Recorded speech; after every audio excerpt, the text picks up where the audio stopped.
நாங்க வந்து ஏதோ ஒரு இடத்துல போயிட்டு நாங்க வந்து இது பண்ணல, பிரச்சாரம் பண்ணல, புரியுதுங்களா? போலீஸ் எந்த இடத்துல அனுமதி கொடுத்தாங்களோ அந்த இடத்துலதான் நாங்க பண்ணோம்.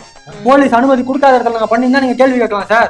போலீஸ் எந்த இடத்துல கொடுத்தாலும் அந்த இடத்துல தான் பண்ணோம். நாங்க அனுமதி கொடுத்த இடத்துல பண்ணீங்க, ஓகே சார். டைமிங் போலீஸ் கிட்ட ஒரு டைமிங் கொடுக்குறீங்க, நீங்க உங்க பொது செயலாளர் ஒரு டைமிங் கொடுக்குறாரு, அங்க தலைமை இதுல விஜய் HQ அந்த பேஜ்ல ஒரு டைமிங் போடுறீங்க. என்னது இது? நாங்க 3 to 10 கேட்டிருந்தோம் சார். சரி, அதுக்குள்ள நாங்க முடிச்சிட்டோம் சார். அதுக்கு மேல ஒரு நிமிஷம் நீங்க எக்ஸ்ட்ரா ஆயிருந்தா இல்ல குறைஞ்சிருந்தா நீங்க கேட்கலாம்.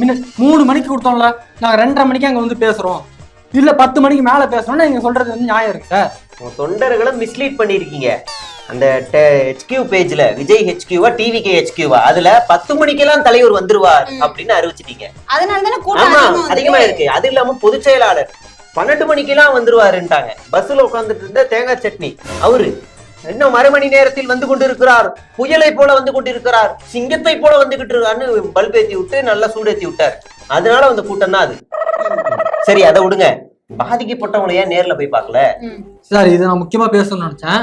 எல்லாருமே என்ன சொல்றாங்கன்னா, பாதிப்பு நடந்த உடனே இவங்க ஓடிட்டாங்க, தலைமறைவாயிட்டாங்க, தப்பிச்சு ஓடிட்டாங்கன்னு சொல்றாங்க. நீ எல்லாருமே அதான் நினைக்கிறீங்க, அப்படி கிடையாது.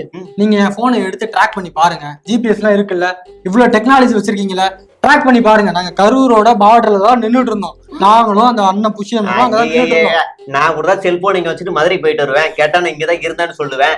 இதெல்லாம் கடைசியா வந்த அந்த கருடன் படத்துல கூட இந்த ட்ரிக்ஸை யூஸ் பண்ணிட்டாங்க. கொடைக்கானல்ல லாட்ஜ புக் பண்ணி செல்போன் அங்க வச்சுட்டு வெளியே போயிட்டு வந்துடலாம். இந்த உருட்டெல்லாம் இங்க உருட்டாதீங்க. வேற ஏதாவது கதை நல்ல ப்ரூஃப் சொல்லுங்க.